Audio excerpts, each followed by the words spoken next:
तबीयत है? अच्छा, अल्ट्रासाउंड करा लिया था? अच्छा, उनका क्या वो आप पेट में दर्द तो नहीं हो रहा? अभी मैं आपको ना 10 दिन की दवाई दे रहा हूँ। हाँ, पथरी वाली मैंने आपको ये दवाई दी है, ये आपकी 9 दिन चलेगी, ठीक है। बाकी और दवाइयाँ 10 दिन चलेंगी, फिर 9 दिन बाद आप मुझे एक बार दिखा दीजिए।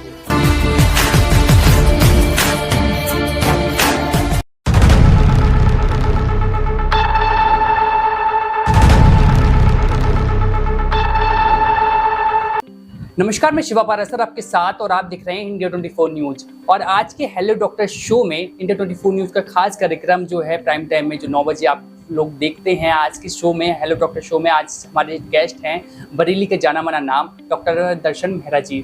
तो सर, कैसे हैं आप? आई एम फाइन, बहुत बढ़िया। तो सर, सबसे पहले तो आपसे जानना चाहेंगे कि जो है आपका जो है एक बचपन, जो आपकी जो बचपन था वो किस तरह से बीता था? देखिए, मैं एक CBSE बोर्ड का स्टूडेंट हूँ। मैंने 12th करने के बाद ग्रेजुएशन किया जूलॉजी, बॉटनी, केमिस्ट्री में। उसके बाद मैंने तैयारी की, CPMT का एग्ज़ाम दिया, UPMT का एग्ज़ाम दिया। Because I am from hill area, तो मेरा डोमिसाइल वहाँ का भी था, पहाड़ का। तो मैं UPMT के थ्रू मैंने देहरादून कॉलेज में मैंने एडमिशन लिया 2002 में। उसके बाद 2009 में मैंने पूरा कंप्लीट किया। उसके बाद मैं MD करने के लिए 2009 जब कंप्लीट हो गया तो 2010 में गया। 2013 में मैं MD मेडिसिन पास करके, पहले MBBS कर लिया 2009 में, तो MD 2013 में पास करके फिर मैं बरेली आ गया यहीं से। तब 2013 से मैंने फिर उसके बाद रुहेलखंड मेडिकल कॉलेज में SRशिप किया, फिर असिस्टेंट प्रोफेसर, फिर एसोसिएट प्रोफेसर, फिर now I am working as professor. On paper I am there and running my own hospital, Darpan hospital. इससे पहले मैं मेडिसिटी में भी था और जगह मैंने काफ़ी बरेली में काफ़ी हॉस्पिटल से मैंने काम किया, मतलब नीचे लेवल से लेके एज अ कंसल्टेंट, मतलब हॉस्पिटल टू हॉस्पिटल विजिट किया। उसके बाद I am only working as a director in my own hospital, running it as well as working as professor in Rohilkhand medical college on papers. Sir, जिस तरह से जो आपने बताया कि तमाम इतने फेसेस आपने चेंज करने किए हैं, फेस किए हैं, हिल्स एरिया से जो है यहाँ तक का सफ़र तय किया। जानना चाहेंगे कि आपकी जो बचपन से ऐसा कौन सा आपका जो टर्निंग पॉइंट रहा कि आपको जो लगा कि आप मुझे जो है डॉक्टर बनना चाहिए? एक्चुअली हम 2 भाई, एक बहन है। एक मेरा भाई है, वो छोटा है मुझसे, एक मैं हूँ, एक मेरी दीदी जो बड़ी दीदी है, मैं बीच का हूँ। तो जब हमारा जो 12th हो गया तो 12th के बाद तो उसके बाद क्या कहते हैं, मेरे भाई का इंजीनियरिंग में सिलेक्शन हुआ। जब उसका भी था, उसका PCM ग्रुप था, फिजिक्स केमिस्ट्री मैथ। मेरा जूलॉजी बॉटनी केमिस्ट्री था, उसका फिजिक्स केमिस्ट्री मैथ था। तो फिजिक्स केमिस्ट्री मैथ जब हुआ तो उसका इंजीनियरिंग में 2nd ईयर में एडमिशन हो गया। तो उसके बाद मैंने भी सोचा कि नहीं, उसका इंजीनियरिंग में हो गया तो I should go in the medical field. अगर उसका नहीं होता तो हो सकता है मैं मेडिकल फील्ड में नहीं जाता, कोई और ट्रेड लेता या कोई प्रोफेसर बन जाता या कोई जो आपके कॉलेज होते हैं वहाँ कंसल्टेंट वर्क करता। बिल्कुल। जिस तरह से मेरा भाई मेरा एक स्रोत है कहने का। हम भाई की जो है एक्सपीरियंस कह सकते हैं हम। हाँ, घर वालों ने कहा कि एक बेटा इंजीनियर है तो एक बेटा डॉक्टर भी होना चाहिए। जैसे जानना चाहेंगे जो डॉक्टर दर्शन मेहरा जी हैं, वो बचपन में किस तरह का मिजाज रखते थे? मतलब किताबों में डूबे रहना या खेल कूद वाला बच्चा, किस तरह का मिजाज रहा था? ऐसा नहीं है कि मैं किताबों में डूबा रहता। अगर किताबों में ही डूबा रहता तो मैं 12th में सिलेक्शन ले लिया होता, फिर मैं ग्रेजुएशन तक वेट क्यों करता? तो बचपन में हमारे कोई एक वो नहीं था, कोई डायरेक्शन नहीं था। क्योंकि जैसे मेरे पापा फौज में थे, मम्मी हाउसवाइफ थी, तो बचपन में हमने कभी ये नहीं सोचा कि मैं 2000 के आसपास ये बता रहा हूँ, तो बचपन में हमने ये नहीं सोचा कि हमें ये बनना है। पहले तो ये रहता था कि हाँ भाई, हमने 12th करना है, 12th के बाद हम सोचेंगे कि हमें क्या बनना है। पहले हर बच्चा यही सोचता था, 12th के बाद सोचता था क्या करना है। लेकिन आजकल का सिनेरियो चेंज हो गया। आजकल बच्चा फ्रॉम 6th, आप देखिए इतने सारे coaching institute, they are just preparing for their medical हो गया, इंजीनियरिंग हो गया, कोटा भेज देते हैं, राजस्थान भेज देते हैं। मतलब वो 6-7 से ही अपना एक बेस बनाने लग जाते हैं। लेकिन पहले ये ट्रेंड नहीं था, अभी ट्रेंड थोड़ा चेंज हो गया बिकॉज ऑफ मच कंपटीशन। आजकल कंपटीशन इतना टफ हो गया है कि बच्चों को आपको स्टार्टिंग से अगर आप बेस उनका स्ट्रॉन्ग नहीं करेंगे या कोई पर्टिकुलर डायरेक्शन में उसको डायरेक्शन नहीं दिखाएंगे कि आपको, मतलब गोल नहीं दिखाएंगे आपको ये बनना है, तो तब तक थोड़ा मुश्किल हो जाएगा। इसलिए आजकल वो बच्चे, पेरेंट्स लोग भी ज़्यादा मतलब कहते जागरूक हो चुके हैं, इसलिए भी ऐसा होता है। बिल्कुल। जिस तरह से जो है आज की जनरेशन, जो आजकल के जो स्टूडेंट हैं, जो छात्र छात्रा हैं, वो जो नीट की तैयारी कर रहे हैं, अपने अनुभव से जो है, आपका जो वर्तमान में अनुभव रहा है, इतने सालों का अनुभव रहा है, अपने अनुभव से किस तरह से बच्चों को जो है टिप्स देना चाहेंगे, किस तरह से उनको जो है अपनी जो है तैयारी करनी चाहिए?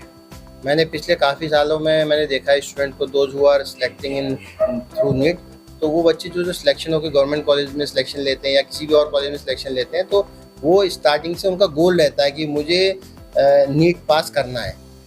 जब उनका गोल ये रहता है तो वो स्टडीज भी उसी हिसाब से करते हैं। आजकल क्या होता है कि बच्चे, जहाँ तक बच्चों ने 10th का एग्ज़ाम दे दिया, उसका 11th 12th they took as a dummy class attend कर लेते हैं। डमी क्लास में तो वो लोग क्या करते हैं कि कोचिंग अटेंड कर लेते हैं, जैसे कोटा चले गए या कोई अपनी सिटी के अंदर कोई भी कॉलेज ज्वाइन कर लिया या कोचिंग इंस्टीट्यूट ज्वाइन कर लिया, और अपना कहते हैं 12th का तो साइड बाय साइड चलता रहता है, अपनी कोचिंग की तैयारी करते रहे। इन बच्चों का सिलेक्शन थोड़ा सा जल्दी होता है, लेकिन उसमें क्या है कि उसमें थोड़ा रिस्क ये रहता है कि आपको सिलेक्शन लेना ही लेना है। अगर आपको सिलेक्शन नहीं हुआ तो आपका 11th 12th भी इतना स्ट्रॉन्ग नहीं रहेगा, तो आप तो प्रिपरेशन कर रहे हैं, तैयारी के हिसाब से आप कंपटीशन के लिए प्रिपेयर कर रहे हैं, तो आपको सिलेक्शन अगर नहीं होता है तो आपको 11th 12th भी थोड़ा सा बैकलॉग में आ जाएगा। इसलिए मतलब कुछ लोगों के लिए अच्छा है जिनका थोड़ा सा सिक्योर आएगी लाइन, लेकिन उनके दिमाग में गोल रहता है कि मुझे सिलेक्शन लेना है, चाहे 12th के बाद ले लो या आफ्टर 1 ईयर्स जो भी ले लो। तो जैसा कि जैसे ये 12th पास जो बच्चा कर चुका है एज अ बायो से, तो अगर उसके मन में है कि मुझे एमबीबीएस की तैयारी करनी है, तो उसको किस तरह से जो है शुरुआत में उसको आइडिया नहीं है कि हाँ मुझे ये करना है, फर्स्ट स्टेप कौन सा होगा, सेकंड स्टेप मेरा कौन सा होगा, किस तरह से वो 12th पास बच्चे के जो है आप बताना चाहेंगे किस तरह से वो तैयारी करे? पहले ट्रेंड क्या था कि जैसे सीपीएमटी हुआ करता था, यूपीएमटी हुआ करता था, उस वक्त यूपी बोर्ड का सिलेबस ज़्यादा आता था।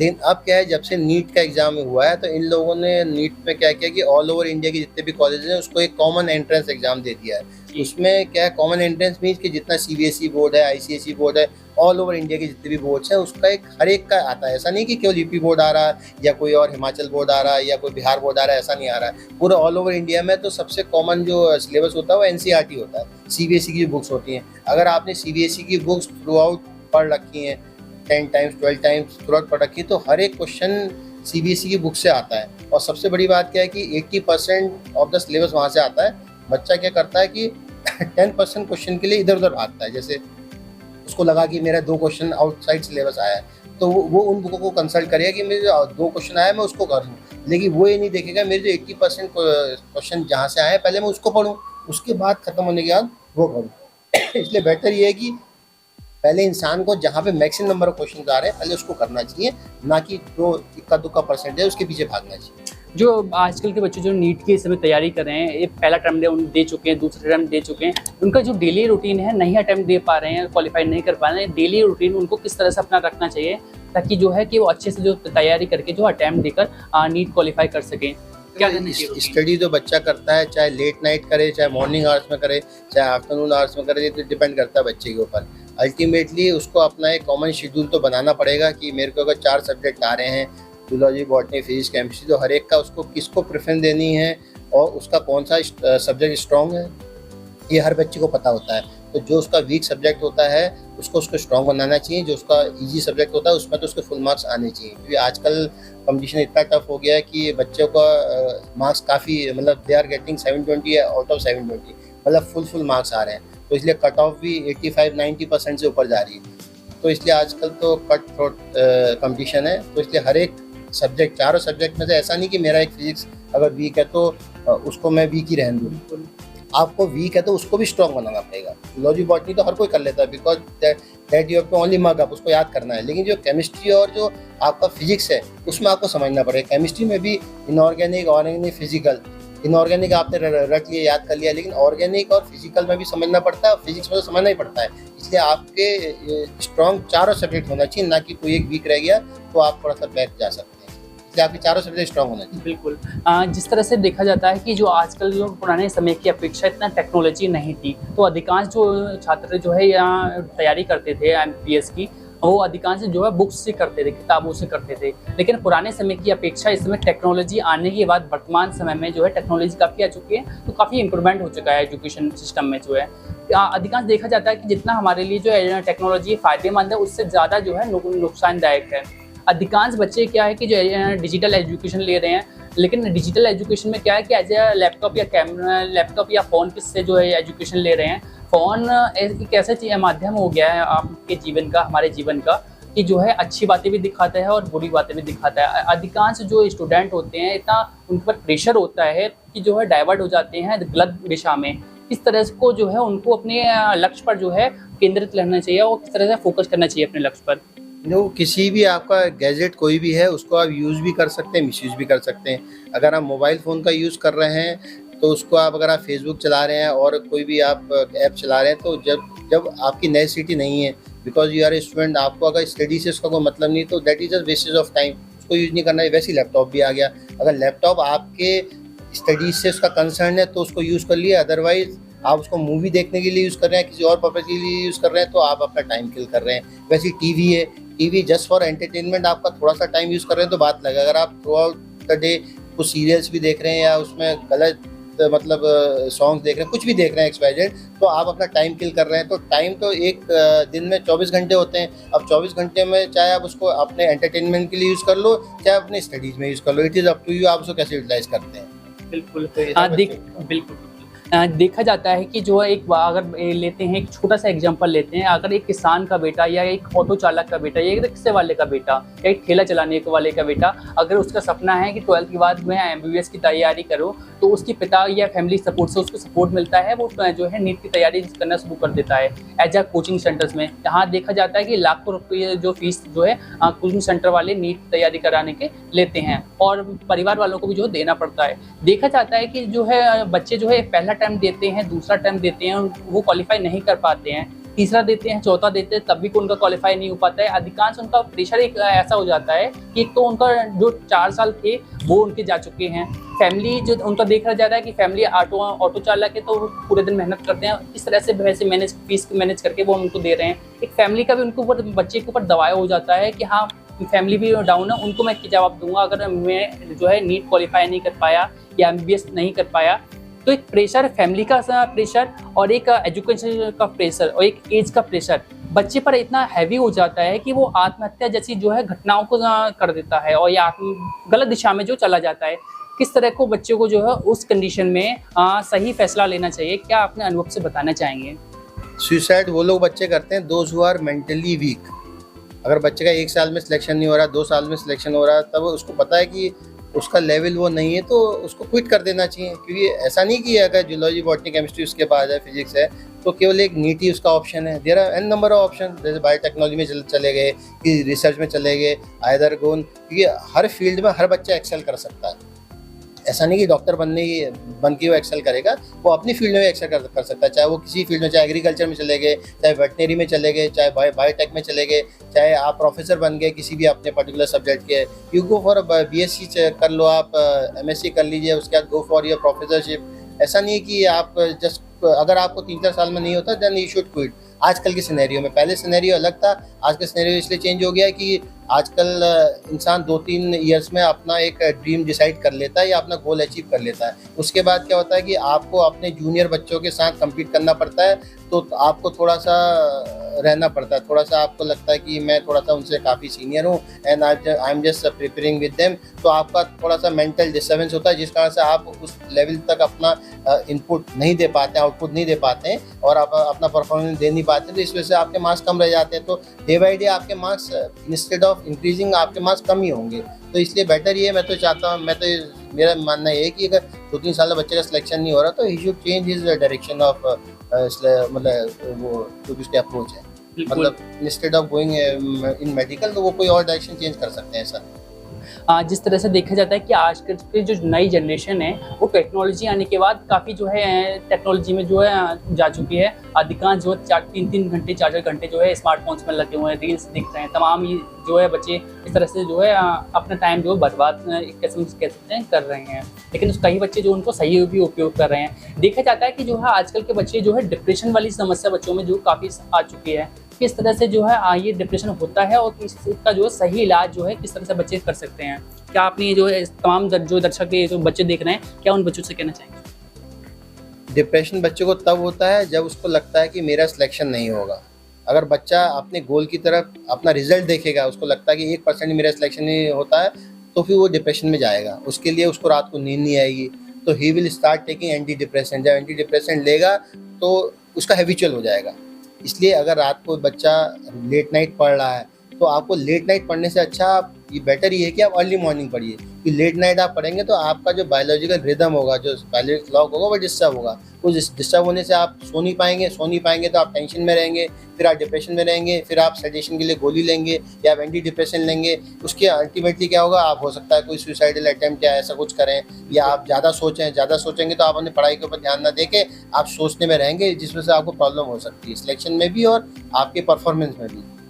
जिस तरह से जो है तमाम स्टूडेंट जो है आजकल के देखा जाता है कि जो फिजिकल जो है और मेंटली काफ़ी जो डिस्टर्ब हो चुके हैं, फिजिकली और मेंटली जो है काफ़ी कमज़ोर हो चुके हैं। किस तरह से जो है आपने देखा जाता है कि ये बच्चों को जो है किस तरह से अपने मेंटली एंड फिजिकली जो अपने आप को स्ट्रॉन्ग करना चाहिए। फिजिकली और मेंटली तो yoga is the best thing. अगर आप योगा करते हैं तो वो आपकी मेंटल स्टेटस को हेल्दी रखने के लिए योगा से अच्छा कोई चीज़ नहीं है। अगर आप योगा डेली करते हैं हाफ आवर अ डे, तो उससे आपका मेंटल आप स्ट्रॉन्ग भी बनेंगे और मेंटल पीस भी होगा, आपको डिप्रेशन भी नहीं होगा, आपको एंजाइटी भी नहीं होगी और आपको टेंशन भी नहीं होगा। अगर आप रिजल्ट को लेके सोचते रहेंगे तो डिप्रेशन में रहेंगे, इसलिए बेटर ये है कि yoga is the best exercise. बिल्कुल, जिस तरह से देखा जाता है कि एक वो बहुत फेमस एक फूड हो चुका है चाइनीज़ फूड, जो हमारे इंडियंस में जो फल फ्रूट्स होते हैं उनको पीछे करके जो है, और जो नॉर्मली इंडियंस रेसिपीज़ होती हैं, खाना हो चुका है, बच्चों उसको अवॉइड करके जो है इस समय पिज़्ज़ा, बर्गर जो जैसी, और ख़ास एक चाइनीज़ में जो फूड है वो जो है मोमोज़ अधिकांश से आपने देखा होगा कि छोटे से ठेले से लेकर, गलियों से लेकर बड़े-बड़े रेस्टोरेंट, होटल्स में जो मिलता है अलग-अलग प्राइस में। मोमोज़ जो है देखा जाता है उसमें एक खास जो है केमिकल पड़ता है अजीनोमोटो। किस तरह से जो है बच्चे जो लगातार जो मोमोज़ का सेवन करते हैं उनके पेट में जो है अल्सर जैसी समस्या है, और काफ़ी समय देखा जाता है कि मोमोज़ खाने से जो कई बच्चों की मौत भी हो चुकी है। किस तरह से जो लगातार बच्चे खाते हैं उनको जो है क्या-क्या नुकसान उनके शरीर में हो चुके हैं, और किस तरह से उनका शरीर खराब हो सकता है, और किस तरह से उनको देखना चाहिए।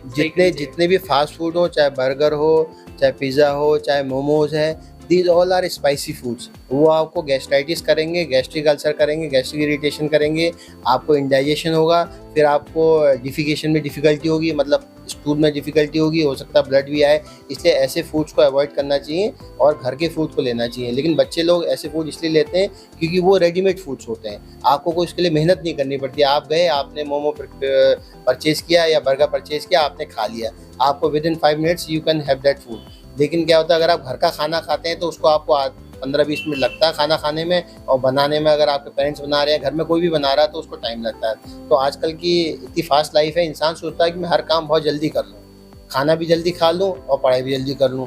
तो इसलिए थोड़ा-सा मेरा मानना ये है कि ये जितने भी फास्ट फूड्स हैं इनको अवॉइड करना चाहिए और अपना घर का ही हेल्दी फूड लेना चाहिए।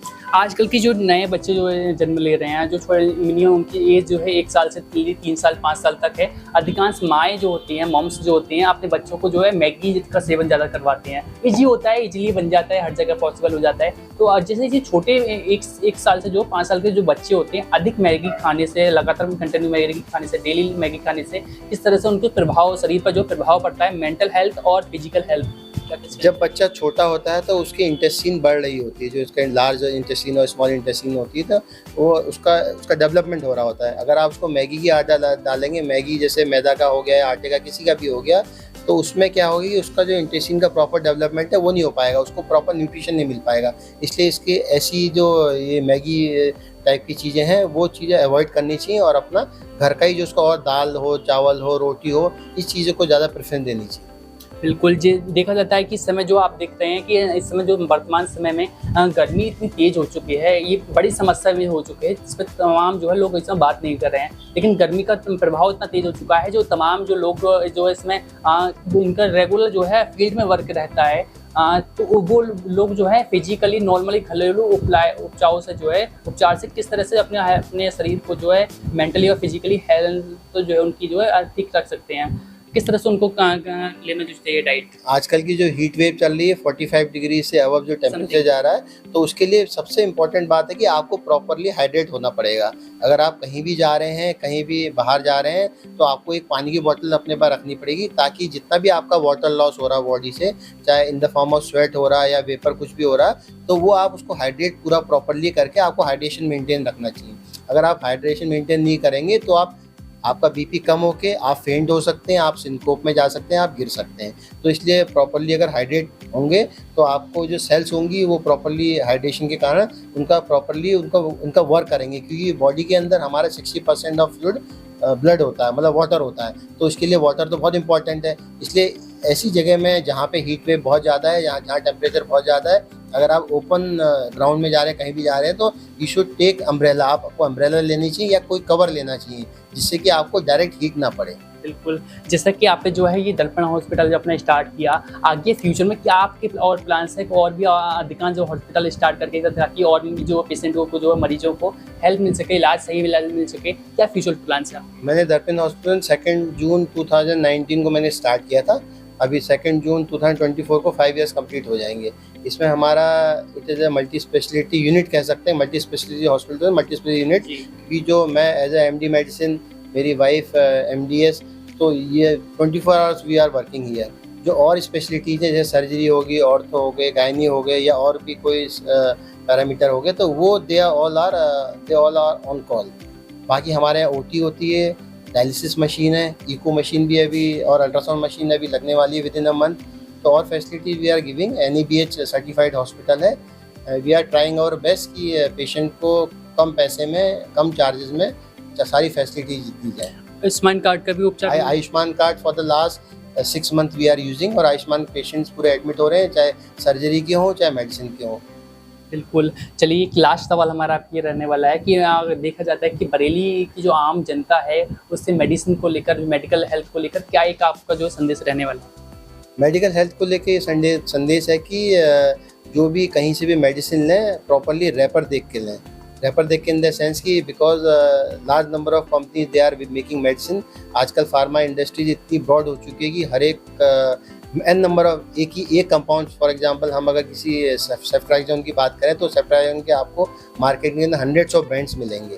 तो डिपेंड करता है कि आपको देखना पड़ेगा कि आप कौन सा ब्रांड लगा रहे हैं, अगर आप कोई पर्टिकुलर ड्रग लगा रहे हैं। तो इसलिए जो पेशेंट है they should be aware of the medicine whichever we are using. जो हम यूज़ कर रहे हैं उन्हें पता होना चाहिए कि हम क्या दे रहे हैं क्या नहीं दे रहे हैं, चाहे वो आयुष्मान पेशेंट्स हो, चाहे कोई TPA कैशलेस वाले हो, या फिर कैश वाले पेशेंट्स। बिल्कुल, बहुत बहुत धन्यवाद आपका कीमती समय देने के लिए। आज आपको बता दें कि हमारे हेलो डॉक्टर शो के एपिसोड पे जो है खास मेहमान डॉक्टर दर्शन मेहरा जी मौजूद थे, जो कि जो है दर्पण हॉस्पिटल के जो है ऑनर भी हैं। चलिए सर, आपको बहुत बहुत धन्यवाद आपका। Thank you. चलिए, अगले एपिसोड में फिर मिलते हैं, तब तक के लिए देखते रहिए हेलो डॉक्टर शो और इंडिया 24 न्यूज़ की तमाम खबरों से अपडेट रहने के लिए देखते रहिए इंडिया 24 न्यूज़।